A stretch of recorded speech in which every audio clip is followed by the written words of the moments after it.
Simplesmente dizer que é o pecado quem causa o mal e o crime não é o bastante. Nós, como cristãos, adoramos isso. Por que alguém cometeu um crime? Por causa do seu pecado. Ele é pecador e é por isso que ele fez o mal. Mas se eu te disser que simplesmente apontar para o pecado humano não é o suficiente para lidar com a complexidade das influências do mal que se manifesta no mundo presente. Pronto, o Iago virou herege, virou maluco. Esse pastor tá abandonando a Bíblia. Calma, o que eu quero argumentar é outra coisa. Sim, o mal moral sempre vem do pecado no nosso interior. Mas o modo como esse mal se manifesta depende de uma série de influências que, se nós não estivermos atentos, nós podemos permitir que os nossos filhos cresçam entregues a uma série de maldades bem debaixo do nosso nariz. É por isso que a série Adolescência da Netflix é tão importante, porque ignora o fato de que quando você é jovem, tudo faz sentido porque você é burro.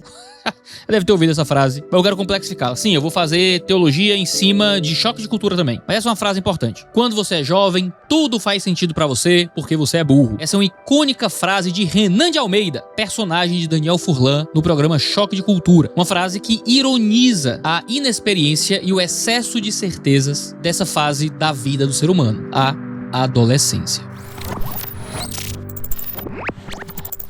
É na adolescência que passamos pelo processo de amadurecimento neuropsicológico, sexual e físico. Também é nela que seremos moldados pelas influências, quer positivas ou negativas, que experimentamos de forma mais forte, de modo que a nossa socialização é diretamente afetada por essas interações.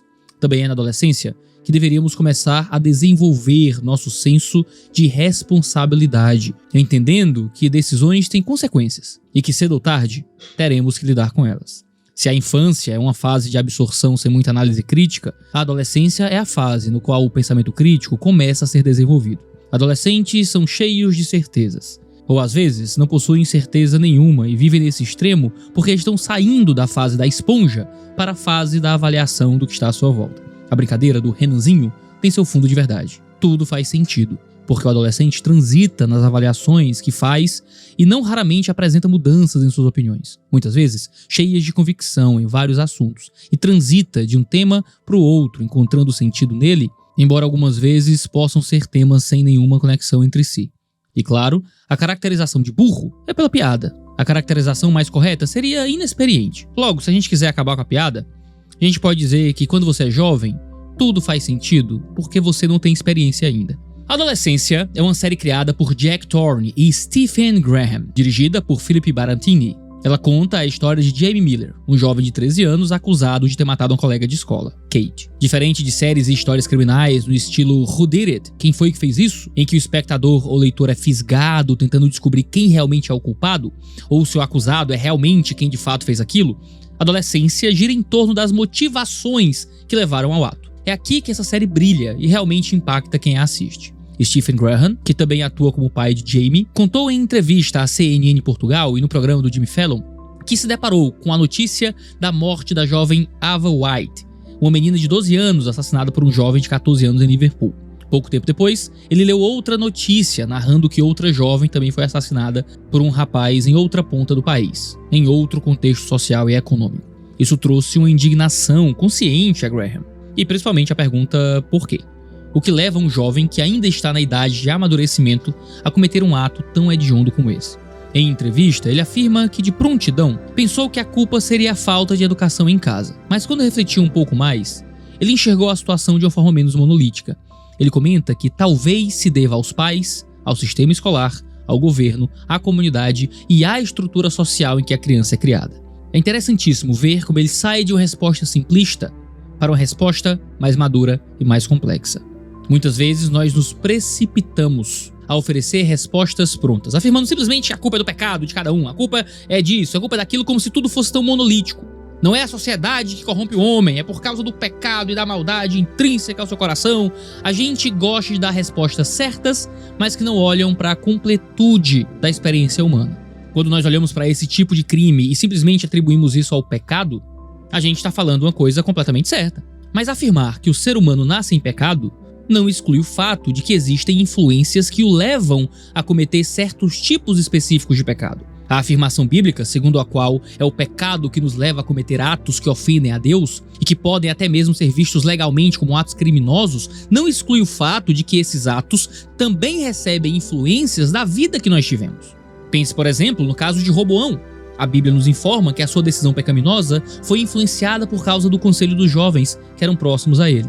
Sim, o crime nasce do pecado. Mas esse pecado é influenciado, moldado e adaptado também pelas influências que temos à nossa volta. É sobre essas influências que a série Adolescência quer nos fazer refletir. O final do primeiro episódio já acaba com as nossas esperanças de inocência, ou de que aquela acusação fosse falsa, quando o detetive Luke mostra que o crime foi gravado por câmeras de segurança.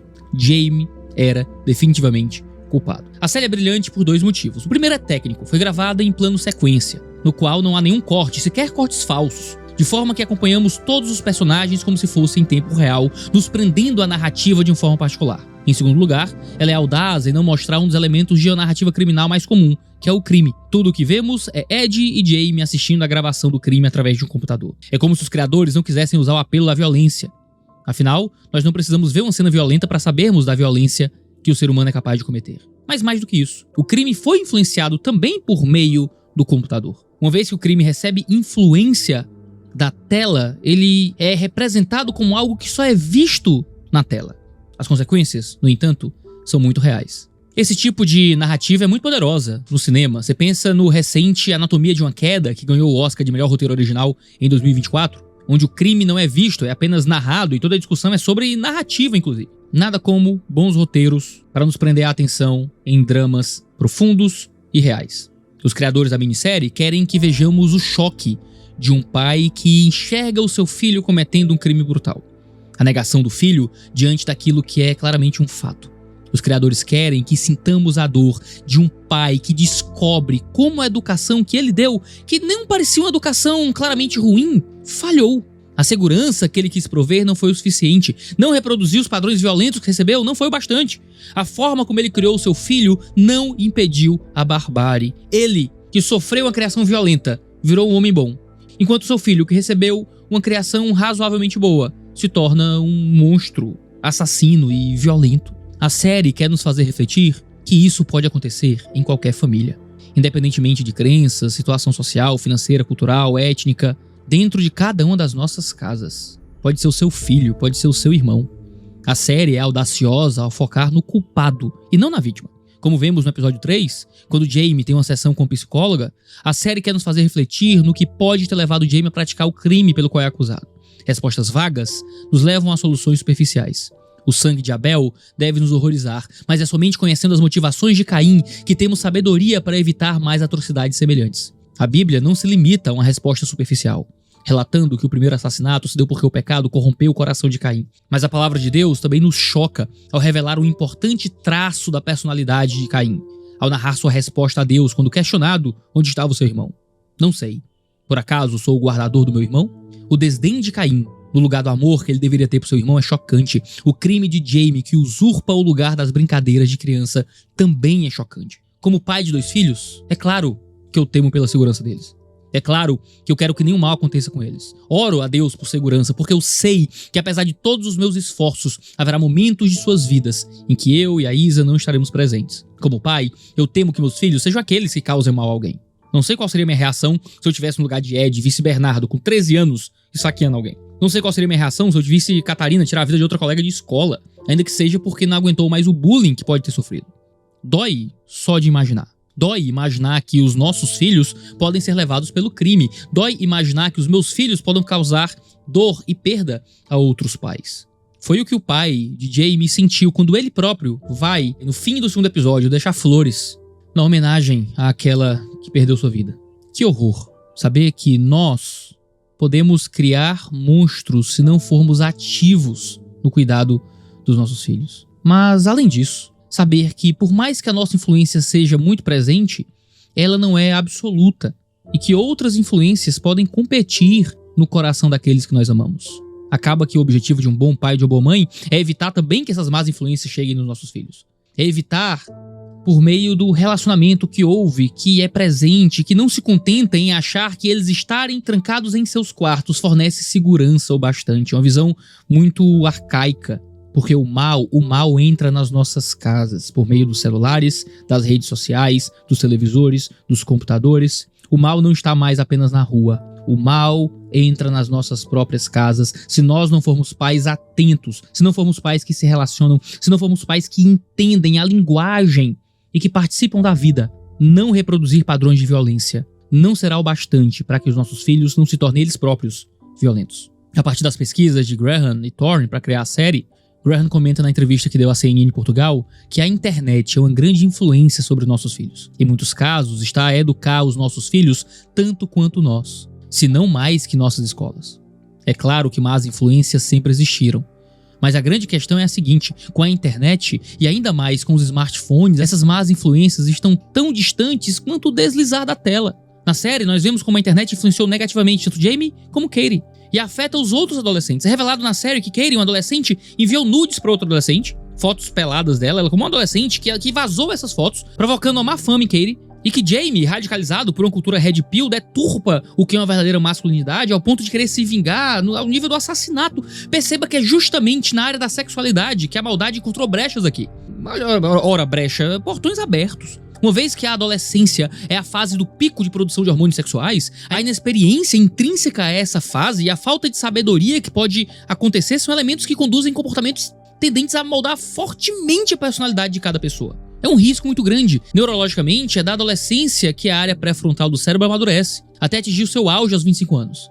Essa área é responsável pela tomada de decisões que são guiadas pelo sistema de recompensas dos neurotransmissores produzidos no cérebro. Isso significa que se algo lhe dá satisfação ou prazer, seu cérebro se molda fisicamente para obter isso. Ao contrário, se algo causa repulsa, o cérebro se molda para que você evite tal coisa. Uma das experiências que mais libera neurotransmissores é na sexualidade. Mais do que uma boa ou má noite de sono, mais do que uma comida deliciosa ou repugnante, mais do que estudar, tirar boas notas, trabalhar, receber seu salário. Por isso não é à toa que ela seja uma área em que há mais influências competindo pela nossa atenção. É o Jonathan Haidt, psicólogo e professor de ética na Stern School of Business da Universidade de Nova York, que afirma no seu excelente livro Geração Ansiosa que o cérebro humano chega a 90% do seu tamanho aos 5 anos de idade. E que o desenvolvimento subsequente é uma questão de seletividade dos neurônios e das sinapses, que irão privilegiar aqueles que são usados com mais frequência. Isso significa que uma criança, ao iniciar e passar boa parte de sua puberdade voltada para as redes sociais e atividades online, receberá alterações em sua estrutura cerebral de forma duradoura, especialmente quando observamos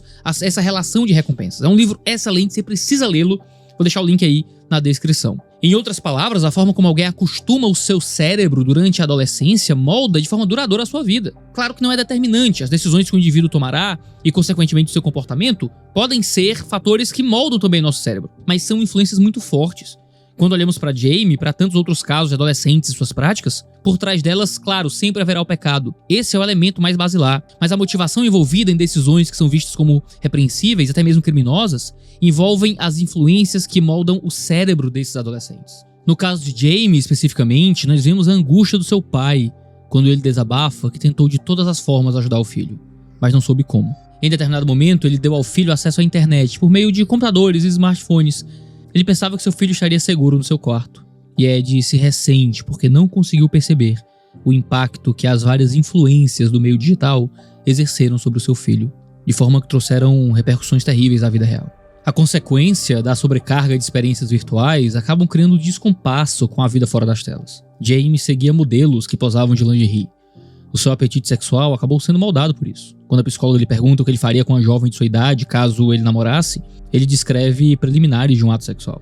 Quando perguntado sobre o que achava de Kate, ele a descreve como uma tábua, deixando claro que ela não tinha ainda atributos comuns às mulheres mais desenvolvidas sexualmente. A comparação irreal entre a realidade e a virtualidade causa desconexões na própria percepção do certo e do errado e do valor do indivíduo. Quando crianças e adolescentes se saturam desse tipo de virtualidade, sempre há privações de realidade. É na vida real que crianças e adolescentes deveriam acumular experiências que moldariam sua personalidade. Até mesmo fatores de estresse, como perder em um jogo, como tirar uma nota baixa, os arranhões e as feridas nas brincadeiras, são importantes para formar um indivíduo que sabe lidar com as dores e os sofrimentos da vida. É por isso que o Haidt vai comentar que as crianças se beneficiam de modelos para a aprendizagem cultural, desafios para estimular a antifragilidade, reconhecimento público de cada novo status para alterar sua identidade social e mentores que não são seus pais à medida que amadurecem e se tornam adultos competentes e prósperos. Por isso que a questão do futebol é tão importante na série. Ed desabafa que tentou o futebol e a luta com Jamie, e em ambos o garoto falhou. E ele ter falhado parece que foi o bastante para que ele saia dali. Jamie só foi despertar interesse pelo desenho, o que era até bom para sua idade, não é? Ele desenha o pai habilmente em um cartão de aniversário, mas lhe faltam palavras de como parabenizar o pai. Justamente porque junto do desenho surgiu logo o interesse pelo computador e o smartphone. A habilidade de Jamie, que poderia ser desenvolvida na vida real, foi substituída por uma virtualidade que lhe trouxe incapacidade de lidar com a frustração, perda de capacidade de se expressar corretamente e lidar com os próprios sentimentos, desumanização do outro, uma violência masculinista terrível. Por isso que a cena final de Adolescência é de cortar o coração. Ed entra no quarto do filho e olha em volta para todos aqueles marcadores da infância. Somos então direcionados ao ursinho de pelúcia na cama de Jamie. Ed lamenta em prantos por não ter visto as influências que transformaram seu filho num assassino. Diferentemente do começo frenético da série, em que Jamie é arrancado pela polícia de sua cama, agora o pai corre e beija o ursinho como se fosse Jamie, e nós lentamente nos despedimos com ele, sem saber o desfecho da história de Jamie, porque a série também não quer colocar um ponto final em tudo que mostrou. Quando a série nos deixa apenas com a cena de afastamento do ursinho, mostrando um paradoxo entre a inocência do que ele representa e a vileza do ato cometido por Jamie, ficamos com uma sensação ruim que deve nos levar à reflexão do que a série quer mostrar. A motivação do ato e as influências que levaram a sua tomada de decisão. Um pai que morre diante de um filho que mata. Quando é acordado pela polícia, no primeiro episódio, Jamie tem na sua mão direita um rasgo que lembra uma faca, ali no papel de parede. Na cena final, o pai, deitado na cama, tem, pelo jogo de câmera, esse mesmo rasgo que lembra uma faca entrando nas suas costas. No fim das contas, Jamie não matou só a menina. No fim das contas, Jamie matou o seu pai, matou a sua família, matou todas as boas influências que recebeu. Uma tragédia como essa não afeta só a vítima, nem só o vilão. Uma tragédia como essa transforma em vítima muitas outras pessoas, que também têm o seu grau de inocência. Graham comenta que pretende com a série que as portas dos quartos das crianças e adolescentes estejam sempre abertas, que diálogos sejam estabelecidos. Certamente é importante haver privações e restrições, porque, como ele mesmo diz, há uma diferença entre liberdade de expressão e veneno. Em todas as suas entrevistas, vemos que sua intenção é promover um diálogo de pais com os filhos para fornecer amparo, amor e orientação necessárias. Graham é pai, e todo pai de verdade zela por seus filhos e deseja que os filhos dos outros encontrem também amor, cuidado, carinho e valorização. Essa preocupação é evidente no livro de Provérbios, quando lemos: meu filho, ouça o ensino de seu pai, e não despreze a instrução de sua mãe, porque serão um diadema de graça para a sua cabeça e colares para o seu pescoço. E são chamados para ambas as partes. Filhos são chamados a ouvirem o que os seus pais têm a dizer. Pais são chamados a abrirem diálogos com seus filhos. Pais não são chamados simplesmente para prover comida, roupa e educação. Essa é a mentalidade utilitarista da paternidade e da maternidade.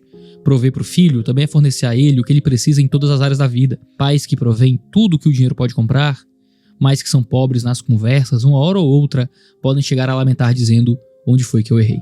A instrução bíblica, por outro lado, é que pais devem impedir que os pecadores seduzam os seus filhos. Provérbios 1, 10-16, é um pai implorando para o filho, para que ele não escute, não ouça as influências más que estão à sua volta. As redes sociais abrem caminhos para que crianças e adolescentes sejam seduzidos. A torrente imparável de conteúdos cria uma rede de influência que pode substituir e ser mais atendida do que a educação que os pais querem dar para os seus filhos, caso eles negligenciem ou não forem sábios no trato dessas questões. Claro que é impossível vivermos em um tipo de utopia sem celulares ou smartphones ou sem internet, mas devemos criar realidades em que pais possam ainda ter controle daquilo que seus filhos enxergam nos celulares, adolescentes que não possuem smartphones, jovens que só usam computadores na sala de casa. Existem muitos caminhos importantes de controle, mas acima de tudo, caminhos de relacionamento para que pais ouçam aquilo que seus filhos pensam e creem sobre si, sobre os outros e sobre Deus. A instrução que os pais devem dar a seus filhos não é para criar uma redoma na qual o mal nunca entre, mas ter uma noção de onde os filhos estão caminhando para que mesmo depois de velhos eles nunca se desviem. O gosto amargo que a adolescência nos deixa deve nos motivar ao diálogo com nossas crianças e adolescentes, especialmente lembrando a eles que o nosso Senhor Jesus Cristo foi criança e adolescente. Embora só tenhamos um único registro de todo esse período, sabemos que ele andou em obediência a Deus Pai. Com base nisso é que instruímos nossos filhos no caminho da sabedoria, temendo o Senhor, amando ao Senhor, obedecendo aos seus mandamentos, para que eles, no que for possível, desfrutem de todas as fases da vida da maneira que agrada a Deus, imitando Jesus Cristo. E você, o que é que você acha disso tudo? Não deixa de comentar aqui embaixo para continuar esse debate, essa conversa aqui nesse programa, o Mundo Cópia, onde nós trazemos reflexões em cima de elementos da cultura pop. A gente tem vídeo todos os dias aqui nesse canal, sempre às 10 horas da manhã. Então não deixe de se inscrever, assinar as notificações para ficar sabendo sempre que houver vídeo novo. Um cheiro no seu cangote e até a próxima.